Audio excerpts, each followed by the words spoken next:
자, 4.5절은 스코핑 리절트입니다. 우리가 결과를 볼 때 어떤 결과들은 어떠한 면이라든지 서피스라든지 또는 파트에서의 그 결과들로만 볼 수가 있습니다. 여기 보면 이 그림은 여기 싱글 파트 요 부분에 대한 결과만을 이퀴벌런트 스트레스를 보이게 한 거고요. 그 다음에 요 같은 경우에는 요 파트와 밑에 블락하고 겹쳐지는 부분, 그 부분에 대한 서피스를 선택해서 그 부분에서의 응용만 보여준 겁니다. 그리고 요 부분 같은 경우는 이퀴벌런트 스트레스를 보는데 내가 노달 네임드 셀렉션, 노드들만 요 부분에 해당되는 노드들만 스코핑을 해서 노달 네임드 셀렉션을 만들고 그거에 대한 결과를 플랫하라고 이렇게 결과들을 선택할 수 있는 부분들이 이렇게 나눠집니다. 그래서 여러분들이 처음에 이제 할 때는 전체 바디에 대해서 결과들을 다 보는데 실제로는 이렇게 원하는 부분을 스코핑을 해서 보는 게 결과를 분석하는 데 편리합니다. 자, 그 다음에는 결과를 보는 데 있어서요. 결과를 노드나 엘리먼트의 결과만 볼 수 있습니다. 여기 보면 선택할 때 우리가 노드점 그리고 엘리먼트를 따로따로 선택할 수 있기 때문에 노드나 엘리먼트 툴바 버튼을 통해서 이 셀렉션을 한 다음에요. 그리고 원하는 결과들을 이렇게 출력할 수 있습니다. 요 같은 경우는 요 엘리먼트에서의 결과를 보여주는 거고 그 다음에 이 결과 같은 경우는 한 점만 보이죠. 요 선택된 절점에서의 결과만 이렇게 보일 수가 있습니다.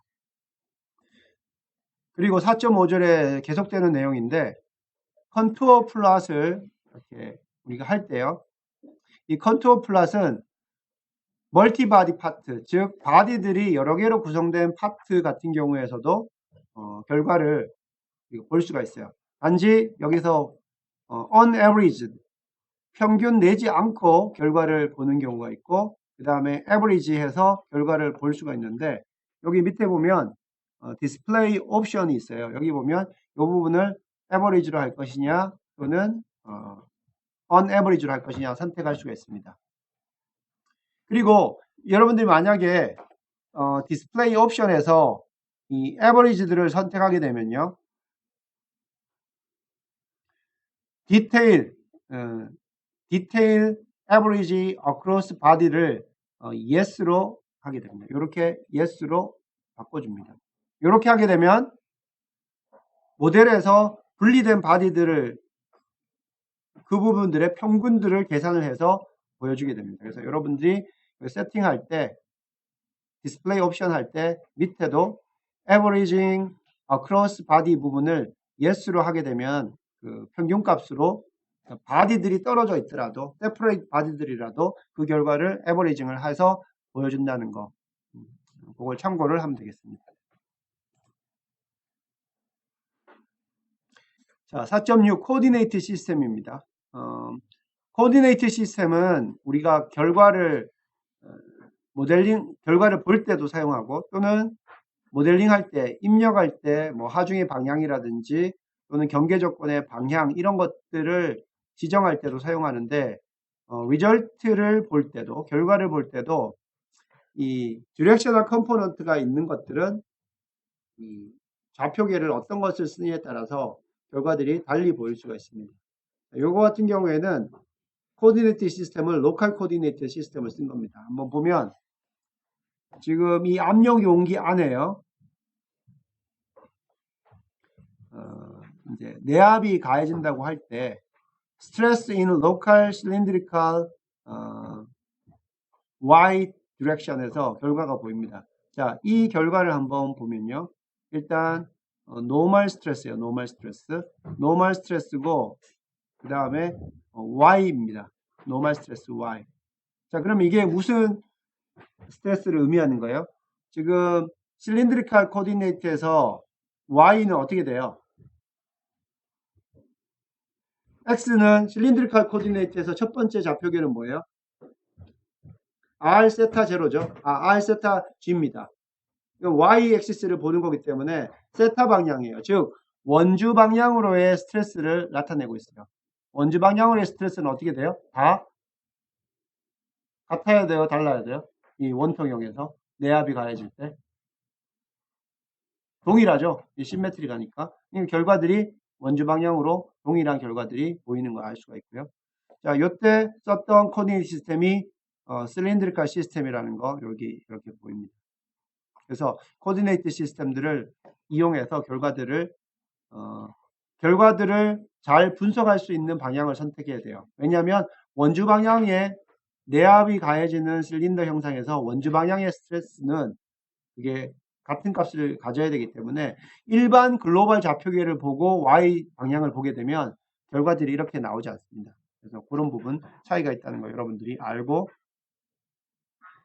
코디네이트를 그 상황에 맞도록 사용을 해야 되겠고요. 그 다음에 4.7절 리니어라이즈 스트레스가 있어요. 요거는 일반적으로 쓰는 것은 아니고요.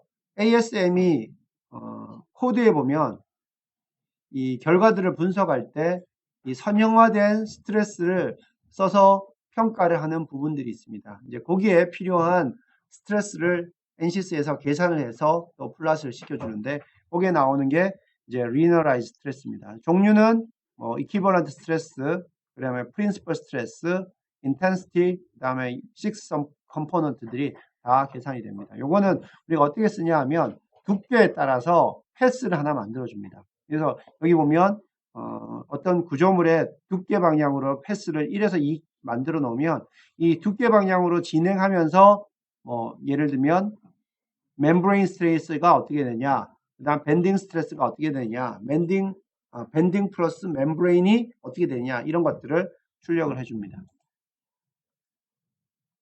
4.8절 에러 에스티메이트. 여기 에러 에스티메이트에서 우리가 에러 부분을 출력을 할 수 있게 할 수 있는데요. 그거는 스트레스 항목의 밑에 보면 에러가 있어요.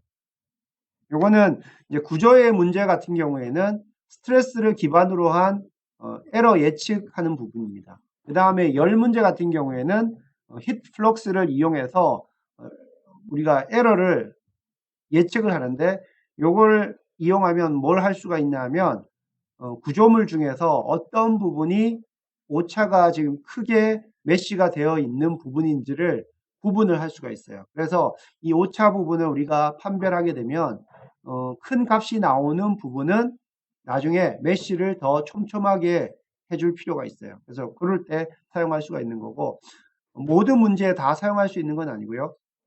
여기에 나오는 것처럼 스트럭처리나 서멀의 스트레스하고 히트 플럭스 같은 부분들을 쓸 수 있습니다. 그래서 요 에러 부분을 봤을 때 이렇게 에러가 큰 부분이 있다고 하면요. 요 부분은 주위의 엘리먼트 사이에서 에너지의 변화가 급격하다는 뜻이에요. 즉, 더 좋은 결과를 얻기 위해서는, 더 정확한 결과를 얻기 위해서는 그 메쉬들의 크기를 줄여서 좀 더 메쉬를 파인하게 가져갈 필요가 있다는 것을 알려줍니다. 그래서 위에서 스트레스의 오차를 봤을 때 빨간색 부분, 큰 부분이 나타났었는데 이 부분을 우리가 메쉬를 이렇게 파인하게 해주게 되면 그 값이 많이 에러, 이 값들이 많이 줄 수 있다는 것을 알려주는 것이고요. 여기 나오는 그 오차의 실제적인 크기, 이거의 크기는 중요하진 않고요. 상대적인 오차의 크기가 중요합니다.